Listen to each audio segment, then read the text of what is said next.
Hello and welcome. चलिए direct practical में ही काम करेंगे, GitLab ऑथेंटिकेशन को सीखेंगे। पहले पूरा प्रैक्टिकल सिनेरियो देख लेते हैं, इसके बाद इस पर्टिकुलर माइंड मैप से सभी पॉइंट को समझना है। ओके,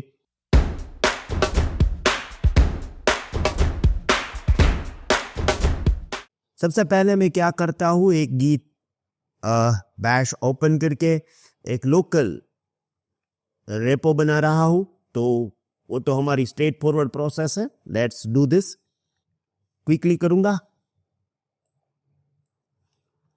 तो मैंने एक फोल्डर बना के ही रखा है जहां मैं सभी रेपो बनाता हूं।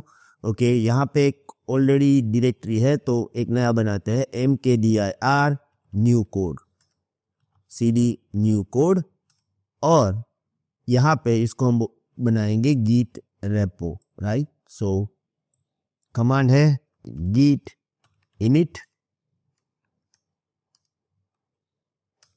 ओके, git repo बन गया। अब मुझे इस पर्टिकुलर रेपो को अंदर एक कमिट चाहिए, राइट। तो मैं एक फाइल बनाता हूं, echo this is my file from local repo, और इसको हम देंगे नाम file1। तो गया। अब git add file1 git commit -m and version 1। तो देखिए मेरे पास एक लोकल रेपो है, उसके अंदर एक कमिट है। अब मुझे इसको पुश करना है रिमोट रेपो में, और आपको मालूम ही है हम जब यूज करेंगे इस बार गीट हब के बदले GitLab यूज करेंगे। तो GitLab के अंदर हम सबसे पहले अपनी रिपोजिटरी बनाएंगे। अभी मैं गीट लैब में हूं, और आपको सबसे पहले अगर नया रेपो बनाना है तो आपको जाना पड़ेगा प्रोजेक्ट में। यहाँ पे हमने लास्ट टाइम जो डिफॉल्ट बनाया था वो डिलीट कर दिया था, तो कोई भी रेपो हमारे पास नहीं है, तो हम यहाँ पे बनाएंगे क्रिएट प्रोजेक्ट। क्योंकि हम ये पूरी लैब विंडोज और लिनक्स दोनों में करने वाले हैं, इसको मैं नाम दूंगा विंडोज प्रोजेक्ट का, राइट। ये उसका URL है। यहाँ पे अभी पब्लिक बनाएंगे, प्राइवेट के बारे में भी प्रॉपर समझेंगे, पर अभी नहीं, अभी पब्लिक पे ही कॉन्सेंट्रेट करेंगे। और यहाँ पे है क्रिएट प्रोजेक्ट। अभी यहाँ पे मेरा प्रोजेक्ट बन गया है। अभी मुझे क्या करना पड़ेगा, रिमोट रेपो ऐड करना पड़ेगा, राइट। तो मैं अगेन गीट बैश में जाऊंगा, यहाँ पे git remote add origin URL डालना पड़ेगा। अब देखिए यहाँ पे एक चीज है कि देखिए दो टाइप के URL मिलेंगे, SSH और HTTPS, क्योंकि यहाँ पे ऑथेंटिकेशन मेथड भी दो है। ओके, यहाँ पे देखिए there are primary two methods for the remote repository authentication। यानी कि अगर आपको लोकल रेपो में से पुश करना है या कमिट करना है या क्लोन करना है, आपको ऑथेंटिकेट करवाना पड़ेगा। और यहाँ पे दो मेथड है, एक HTTPS और दूसरी SSH, और ये दोनों का URL भी आपको यहाँ पे दिखाई देगा। ओके, यहाँ पे अब मैं HTTPS पे पहले कॉन्सेंट्रेट करूंगा, तो मैंने HTTPS URL ले लिया है। ओके, यानी कि कॉपी कर दिया है। तो देखिए HTTPS ऑथेंटिकेशन में introduction, this method is use user name password और पैट यानी कि पर्सनल एक्सेस टोकन। तो यहां पर भी जब आप HTTPS ऑथेंटिकेशन करते हो तो दो मेथड है, एक यूजर नेम एंड पासवर्ड, दूसरा पर्सनल एक्सेस टोकन। दोनों का यूज करना है, पहले यूजर नेम पासवर्ड का, बाद में पर्सनल एक्सेस टोकन का। पर पर्सनल एक्सेस टोकन आप यूज करोगे कब, जब आपके पास टू फैक्टर ऑथेंटिकेशन इनेबल होगा। अगर आपने टू फैक्टर ऑथेंटिकेशन इनेबल कर रखा है तो फिर यूजर नेम पासवर्ड नहीं चलेगा। It is widely and compatible with the most of the network configuration. HTTPS method की बात कर रहे हैं।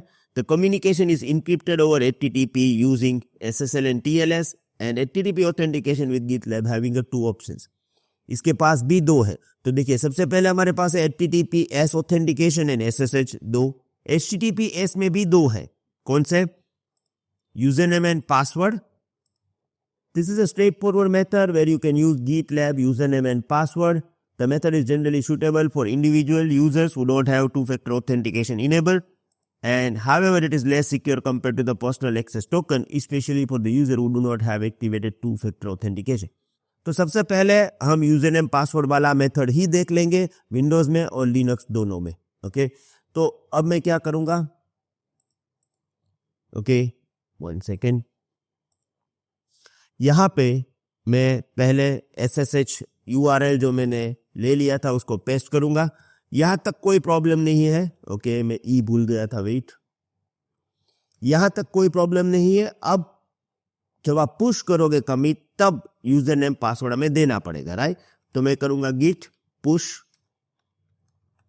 origin और हमारे पास ब्रांच है वो मास्टर है. ओके, अब जैसे ही मैं यहाँ पे एंटर करूंगा मुझे यूजर नेम पासवर्ड डालना पड़ेगा, राइट?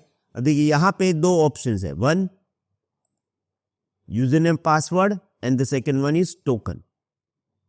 टोकन क्या है, एडवांटेज क्या है, वो उसके बारे में भी हम बात करेंगे. एक तो स्ट्रेट फॉरवर्ड मेथड है यूजर नेम पासवर्ड वाला, राइट? अगर आपने मल्टी फैक्टर ऑथेंटिकेशन इनेबल नहीं किया है तो ये मेथड सबसे पुराना, सबसे वाइडली यूज है और ये ऐड कर दो यहाँ पे यूजर नेम एंड पासवर्ड. अब मेरा यूजर नेम कैसे पता चलेगा? Hello everyone, sorry to disturb you. मैं जानता हूं कि मैं बीच में आ गया. आई एम श्योर आप हमारे गिट लैब सीरीज एंजॉय कर रहे हो. वैसे इस कोर्स के अंदर हमारे 83 वीडियोस है. अगर आपको ये पूरा एक्सेस चाहिए तो आप हमारी पोर्टल से एनरोल कर सकते हो, जिसकी डिटेल्स मैं डिस्क्रिप्शन में दे रहा हूँ. वैसे यहाँ पे हमारी कुछ लिमिटेशन है कि हम आपको इंस्टेंट सपोर्ट नहीं दे सकते हैं, थोड़ा मुश्किल है हमारे लिए.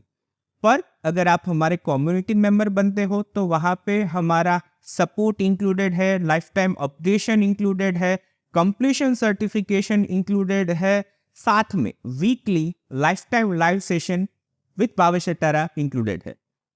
और एक बात, हम चाहते हैं कि आपकी ये जर्नी ज़्यादा से ज़्यादा स्ट्रॉन्ग हो और आपकी स्किल्स ज़्यादा से ज़्यादा अपग्रेड हो. इसीलिए हमने यहाँ पे 5 प्रोजेक्ट्स इंक्लूड किए हैं.